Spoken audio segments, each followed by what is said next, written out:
Hey guys, welcome back to the Mountain Nights. My name is Shahid. In one of my previous videos, we talked about the trekking poles and various properties associated with the trekking poles and the recommended do's and don'ts as far as the use of trekking poles is concerned in the regions like snow and glacier.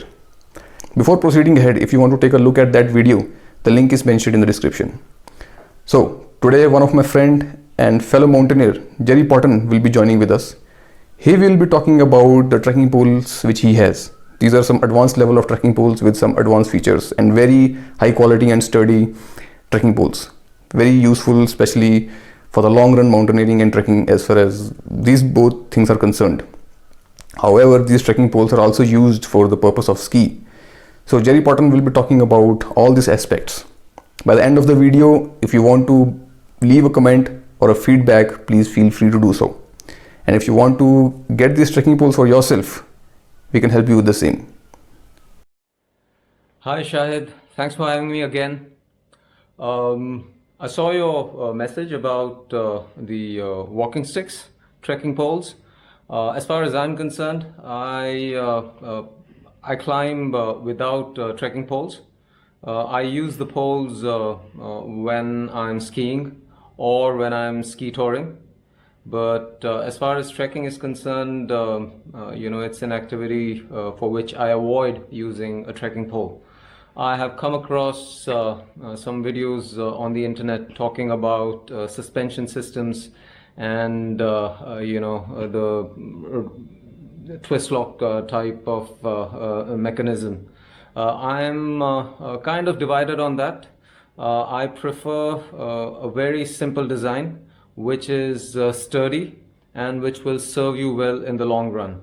And I will show you a couple of examples of the poles that I'm using. To start off, I would say that in the mountains, you get what you pay for. You go for one of the more expensive poles, you might get some value for money. But as far as I'm concerned, something like a Black Diamond Expedition 3 or a Fisher Transalp pole, something from Lakey, Compadel. These are the brands that I would recommend. Okay, so let's get started. Shahid, this is the Fisher Transalp. This is one of my very first poles. I've been using this for close to 7 years, and that's what I meant when I said you get what you pay for. So I use this pole primarily for ski touring and obviously for the ski descent. But I also use this shaft to wrap some heavy-duty duct tape. There are always hundreds of uses for this thing. Anything can happen in the backcountry or on a mountain, when you're climbing during an expedition. As far as the pole is concerned, it's obviously ultralight. It's made of carbon composite fiber. That's the flick lock I was talking about earlier. A very simple design, but very efficient. And this is obviously telescopic. It's a two-piece pole, so you get your desired length and just press the flick lock, and it's as simple as that. There's no rotational forces, no suspension system. I believe that if you're a good hiker or a good climber, the suspension comes from your knees, your ankles, and from the way you climb. The baskets, these are the standard powder baskets, but most good companies will also give you a trekking basket, which is slightly lower profile. I also have these aftermarket powder baskets. These are slightly bigger than a regular powder basket. This is meant for those big dump days. You have like 6, 7, 10 feet of snowfall over 2 or 3 days. These are really useful for that. The other pole, one of the other poles and one of my favorites is the Black Diamond Expedition. As the name suggests, this is really sturdy, so it's not going to be super light, but it's light enough, maybe 260 grams per pole. No carbon here, and it's a 3-piece pole. Again, flick lock.